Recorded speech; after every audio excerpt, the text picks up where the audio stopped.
सुप्रभात प्यारे बच्चों, आप सबका मैं इस वीडियो क्लास में स्वागत करती हूँ। बच्चों, पूर्व के वीडियो में हम लोग संत कबीरदास जी द्वारा रचित साखी नामक पाठ से दोहा संख्या 12 तक का अध्ययन किए थे। आज हम लोग उसके आगे के दोहे का अध्ययन करेंगे।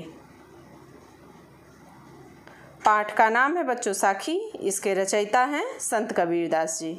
संदर्भ है इसका भक्ति काल के निर्गुण मार्गीय काव्यधारा के अंतर्गत ज्ञानाश्रयी शाखा के प्रवर्तक संत कबीरदास जी के श्रीमुख से निःसृत प्रस्तुत साखी महात्मा धर्मदास जी द्वारा संग्रहित बीजक से ली गई है, जो कि हमारी पाठ्य पुस्तक हिंदी में साखी शीर्षक के अंतर्गत संकलित की गई है। 13वां दोहा है बच्चों, इहि अवसर चेत्या नहीं पशु ज्यों पाली देह, राम नाम जाण्या नहीं अंत पड़ी मुख शेह। इसका प्रसंग है, प्रस्तुत साखी में संत कबीरदास जी ईश्वर प्राप्ति का प्रयास न करके संसार को ही सत्य मानकर जीवन जीने की निस्सारता का वर्णन करते हुए कहते हैं कि इहि अवसर चेत्या नहीं पशु ज्यों पाली देह।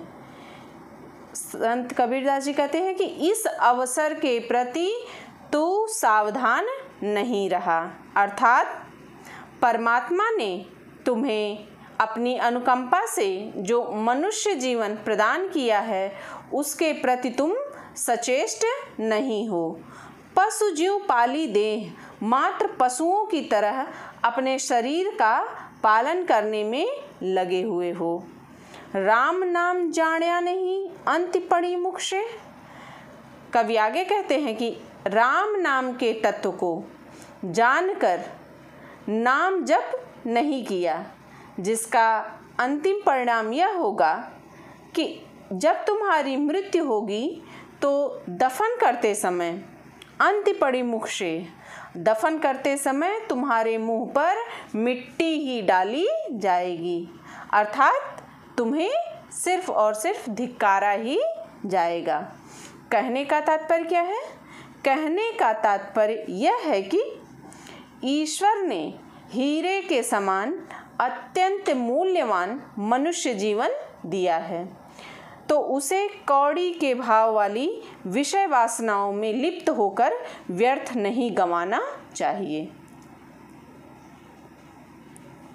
इसका काव्यगत सौंदर्य है, भाषा सधुक्कड़ी, शैली मुक्तक काव्य शैली है, रस यहाँ शांत रस का प्रयोग है, छंद दोहा छंद है, अलंकार अनुप्रास एवं उत्प्रेक्षा अलंकार का प्रयोग है, गुण प्रसाद गुण है, और शब्द शक्ति यहाँ पर अविधा एवं लक्षणा शब्द शक्ति का प्रयोग किया गया है।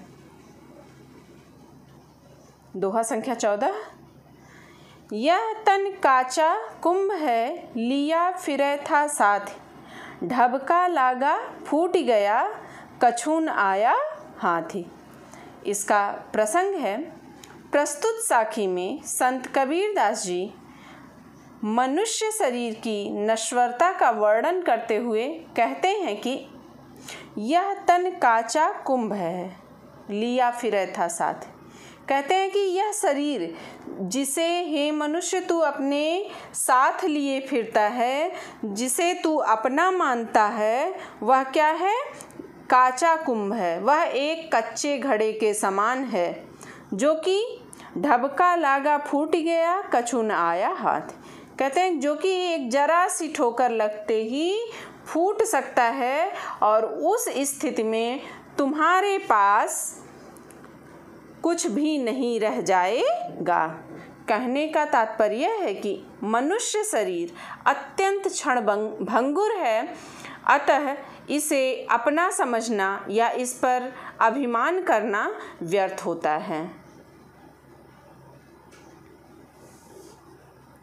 काव्यगत सौंदर्य है इसका बच्चों, भाषा सधुक्कड़ी भाषा का प्रयोग है, शैली मुक्तक काव्य शैली है, रस शांत रस है, छंद दोहा छंद का प्रयोग है, अलंकार यहाँ अनुप्रास एवं रूपक अलंकार है। गुण प्रसाद गुण है। शब्द शक्ति अभिधा एवं लक्षणा शब्द शक्ति का प्रयोग किया गया है। 15वां और अंतिम दोहा है ये आपके पाठ से। कबीर कहा गरबियो देही देखि सुरंग, बिछड़िया मिलबो नहीं ज्यों कांचली भुवंग। इसका प्रसंग है बच्चों, प्रस्तुत साखी में संत कबीरदास जी मनुष्य को अपने शरीर पर गर्व न करने की बात का उपदेश देते हुए कहते हैं कि कबीर कहा गरबियो देही देख सुरंग। हे मनुष्य या हे जीव, अपने इस सुंदर रंग वाले शरीर पर क्यों घमंड करता है। बिछड़िया मिलबो नहीं ज्यों कांचली भुवंग। कवि आगे कहते हैं क्योंकि यह तो एक बार जब बिछड़ जाती है तो दोबारा कभी वापस ठीक उसी प्रकार नहीं प्राप्त होती है जैसे सांप जिसके चुली को एक बार उतार देता है उसे दोबारा कभी प्राप्त नहीं कर पाता है। कहने का तात्पर्य है कि मनुष्य शरीर अत्यंत क्षणभंगुर है, अतः इस पर किसी भी तरह का घमंड नहीं करना चाहिए, क्योंकि यह शरीर इस समय आत्मा इस शरीर में है तो यह शरीर आपका है। यह जीवात्मा जैसे ही परमात्मा में विलीन होगी, वह पुनः जब पुनर्जन्म लेगी, नया जन्म वह प्राप्त करेगी, तो वापस यह शरीर आपको नहीं मिलना है। भाषा सधुक्कड़ी भाषा का प्रयोग है। शैली मुक्तक काव्य शैली है। रस शांत रस का प्रयोग किया गया है। छंद यहाँ दोहा छंद है। अलंकार इस दोहे में अनुप्रास और उपमा अलंकार का प्रयोग किया गया है। गुण प्रसाद गुण है। शब्द शक्ति अभिधा एवं लक्षणा शब्द शक्ति का प्रयोग किया गया है। बच्चों, आज हम लोगों ने इस वीडियो के अंतर्गत दोहा संख्या 13, 14 एवं 15 का अध्ययन किए हैं। उम्मीद करती हूँ आपको समझ में भी आया होगा और इस तरह से आज यहाँ पर हम लोगों का संत कबीरदास जी द्वारा रचित साखी नामक पाठ पूर्ण भी होता है। आपको जहाँ कहीं भी कोई समस्या हो आप कमेंट बॉक्स के माध्यम से मुझसे पूछ सकते हैं। मिलते हैं बच्चों अगले वीडियो में। धन्यवाद।